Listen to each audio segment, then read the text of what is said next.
Let me tell you about the time that Dave Ramsey pissed me off. We're going to have some fireworks maybe with this one. Hello, I'm Bernadette Joy. I'm Analog Joy. He's Analog Joy. And today we are playing one of our favorite board games. And this is our tradition every year that we play this game that nobody else will play with us because it's too complicated. This game is called Whistle Mountain from Bezier Games, and it is a worker placement type of game with some polyomino tiles, like Tetris tiles, and it's got a lot of different mechanisms that we both like, and it's good for 2 players. And we love it. And right now I think I'm winning. Oh, I think I'm winning. Actually, I think you are winning too. Today, I'm going to share with you a recent speaking gig that I did at none other than the Dave Ramsey headquarters. And here's what I think is interesting about our history with Dave Ramsey is that AJ told Dave Ramsey to his face several years ago that he could not stand him. We did our debt-free scream at Dave Ramsey headquarters a couple of years ago. We started out in the Dave Ramsey camp because that's all I could find when I was trying to pay off $72,000 of student loans, and he just had crazy marketing dollars. But I have since diverged and really came into my own philosophy. I still agree with being debt-free and budgeting to a zero budget, but there's a lot of things that I don't necessarily agree with. And I had my opportunity to air those out at the Dave Ramsey headquarters to the Dave Ramsey personalities themselves. And so in the following video, you're going to see my talk at Dave Ramsey and how I challenged some of the things that they share and talk about, and how I brought my experience as a first generation Filipino American and why that might not resonate with some of the things that they say. So I am excited for you to see that. Since I am on a health kick and we are in the new year, I'm gonna call this my Fight the Patriarchy elixir, let's just say. Concoction. Shout out to Heather who gave me this Stanley Cup that I don't want people to know is a Stanley Cup, so I put this sticker over it, but it is Hello Kitty. None other than Hello Kitty to help you fight the patriarchy. And in the cup, in the water is sometimes ice, but it's cold today, so no ice. And then what we put in it is we put one of these elements. I like this mango chili flavor. It's like spicy and salty and it's tasty, but the point of it is it's salt, but it gives you potassium and magnesium. It makes me actually want to drink this whole thing. I can get through of drinking this whole thing when normally I don't drink any water. I didn't know there was healthy salt. Yeah, you usually think that salt is bad for you, but actually it turns Unless you're like sweating a lot, and then the salt is good for you to stay hydrated. And to keep the minerals that you need to keep like your organs and stuff working. And we do a lot of hot yoga, so that's been really good for us.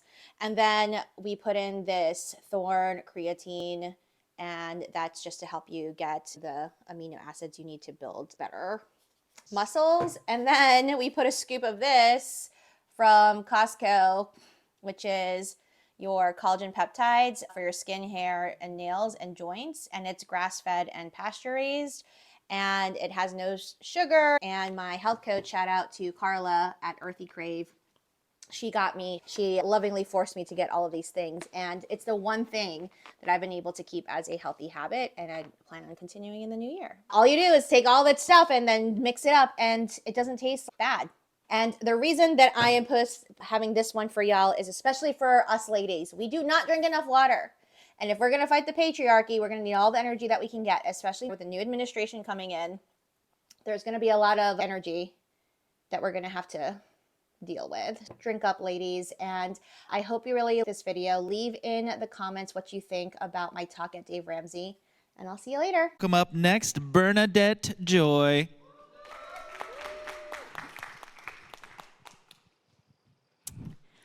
Let me tell you about the time that Dave Ramsey pissed me off. It was in 2021. We were in the pandemic. My husband and I were tired of being sheltered in place and decided that we wanted to buy a small home in Asheville, North Carolina in the mountains so that we could get some literal fresh air. And I said to my husband, won't be a problem. After all, we followed all of Dave's steps. We paid off $300,000 of debt in 3 years. We got to baby step 7. I even got us to almost $1 million in net worth. Called the first mortgage lender, denied. Okay, that's all right. Dave told me this would happen. Call the second mortgage lender. I said, he talked about having your credit history. So let me tell them, go to the next page, forget that I have a 0 credit score, and go to page 2. You will see 15 years of credit history, including 2 paid off homes. Clearly, you will give me a mortgage. No. I asked why. He said, I don't understand it either, but there's nothing I can do about it. Third mortgage lender. Not only denied, told me the only way I would get a mortgage is if my husband co-signed. Excuse me. So I, that day, was like, I am so pissed at Dave Ramsey. Did he just set me back 50 years to when women cannot get a loan without a man? I was ready to come up in here and cause some ruckus. And then I collected myself, and I remembered that this experience was going to teach me 3 lessons that I hope all of you will take after today. The first lesson is that when you are in doubt, double down on what you already know and what you already learned. I went back and realized something called manual underwriting. Maybe I should try that. You don't have to go and reinvent the wheel. You can go back to what you already know. Double down. Number 2 is what I've heard called the Q-tip. Quit taking it personally. There is a chance that everyone in this room, if you're gonna do a good job at giving out money messages, someone will be pissed at you. It is not about you. You are a great messenger. They're just not ready to hear the message. Quit taking it personally. And the last is 3 times is not enough. Do not quit until you get a yes. On the 4th try, I got the mortgage. Not only did we get the mortgage, we paid it off a year later. My husband and I are debt-free millionaires, and all that money that went into mortgage payments now is growing my business to multi-6 figures. So I hope that you will take these lessons, and I'm rooting for all of you. To give you more context as to what was happening there, I was tasked with giving a 3-minute talk to peers of mine who are all in the financial coaching space. When I got there, we were given a presentation on what a good 3-minute talk looks like. And I decided for myself that instead of just doing the same talk that I already knew that I knew well, that I was going to build a talk completely from scratch and just try it out there. And so what you just saw was me completely winging it after I got about 20 minutes of prep time to come up with a completely different talk than what I had originally planned to do there. And you know what? I was so glad and I was super proud of myself for doing that, because I finally realized that in order for me to become a better speaker, in order for me to really find my voice and how I want to teach people personal finances, then I'm gonna have to take some risks. And so I did not intend originally to go there and start off with, this is how Dave Ramsey pissed me off. But I'm really glad that I decided to change it up at the last minute, because now I have new content that never would have came up if I hadn't talked about that story. I feel so inspired. That's awesome. Great job, Bernadette. I loved your opening line from the very beginning. I was like, I can't wait to hear the tea. How did Dave piss you off? Yeah, I would say I like to think about energy and dynamics and speaking on a scale of 1 to 10. And a lot of us naturally sit at a certain level. Like some of us a little bit more laid back, a little more quiet. Maybe you're a 4-ish.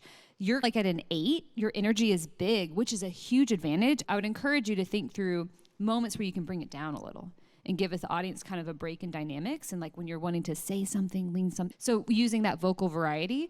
But I loved all of your teaching. A great story. I was engaged. I would also think for a 3-minute talk, you had 3 points at the beginning, or we talked about mortgage 1, 2, 3, and then there was a list of 1, 2, 3. So I would consider maybe simplifying either one of those. But you're supernatural, dynamic, really fun. I was totally wrapped the whole time. Great job.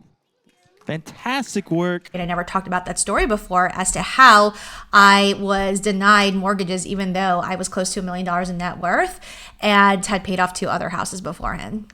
If you want to learn more about that story, let me know in the comments and I will do another video on that. Coming up next is we were also challenged as visitors at Dave Ramsey to pretend we were on the Ken Coleman show. And if you don't know who Ken Coleman is, he is one of the Dave Ramsey personalities.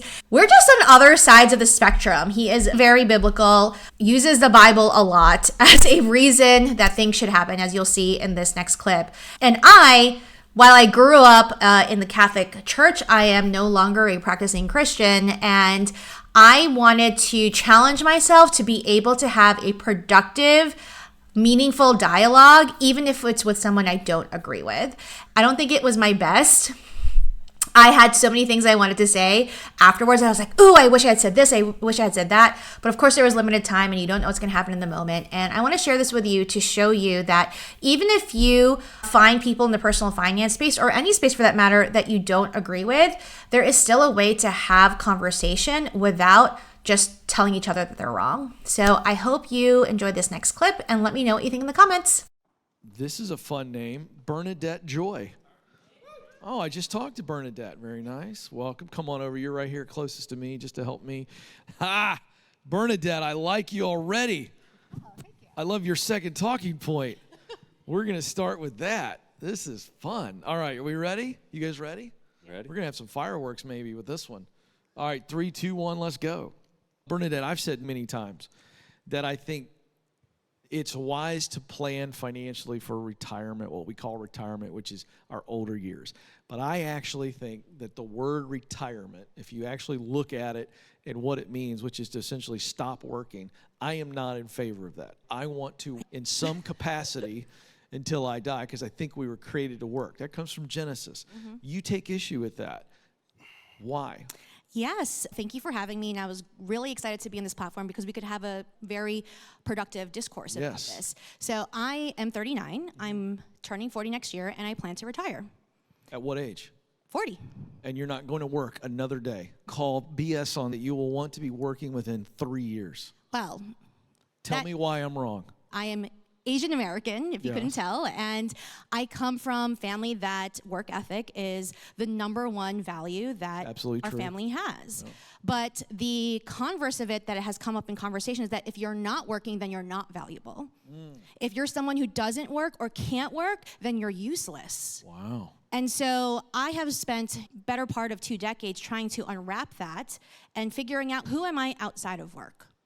And what that has done for me in my financial coaching programs is I've attracted an interesting population of people who have enough money and are afraid to stop working. Why are they afraid? Because they're afraid, one, that they're going to run out of money, even when the math tells them otherwise. Right. And two, that idea of if I stop working, my own mother-in-law said when she was planning to retire, if I stop working, am I even anybody? Am I even I think anybody? that's misguided. I wouldn't agree with that. I wouldn't agree with it either. But how would I wouldn't agree with either. But the reason I'm so strong about it is, number one, theologically, I believe Genesis chapter 2 makes it very clear we were created to work. Yes. I'm a person of faith, so again, there are different views on that. Yes. However, the second view is not disputable. We don't. Second view is that the data shows that when a person stops working, they run the risk for disease and a much earlier death. So there's a physical case to be made for the positives of work, not the outsized values on work that you're coming from. What do you say to that? I think we have to go back to what you said. Your idea of retirement is to stop working. My idea of retirement is freedom of choice. And my idea of retirement is I can still do work, but not money being the main driver for me. So when I'm okay with that. So we actually are in more agreement. Yeah. So when people hear, I'm going to retire, it's not that I'm going to, like you said, slow down. I play plenty of pickleball and stuff too. Do you? I do. Oh, this is very exciting. I knew we were like-minded. And I'm actually planning to do this next year in my 40th year, is to take a year off and not make money and see what happens. But why I think it's really important for people to consider retiring early like I'm doing is that actually it forces you to be more efficient at your work. It forces you to then prioritize your family and the things that you want to do so that when you do go to work, you show up as the best version of yourself and that you're not using work to just avoid being alone. Yeah, I love that. Okay, quick feedback. Bernadette, I loved your spunk taking the opposite position. No, really, I think that's interesting. and you were respectful. It was lighthearted, but I loved it. I love that you pushed against that, and I went along with it and played it up a little bit. I thought that was really good. You knew your reason for it. It wasn't just you're wrong. I thought that you bringing in the cultural play, I thought that was really good. Again, it just gives you a unique take on it that no one can really disagree with you on. Unless they're Asian, right? And it's okay, maybe they can, but nobody else can. It was really good. I thought that was really spot on. That's good, because you're going to have a lot of hosts sometimes that don't read your talking points very well and don't do any prep at all. And they're going to throw something at you, and then that's when you get to take the bull by the horns and answer it the way you want to answer. I thought all three of you did that really well, so give them some love. That was good. Hey y'all, if you like this content, please subscribe to the channel. And if you're interested in more about Bernadette's book, check out Crush Your Money Goals, available at all the major book retailers, and come check it out. You'll enjoy it. I made him do that commercial this time. He did a good job, right? See ya.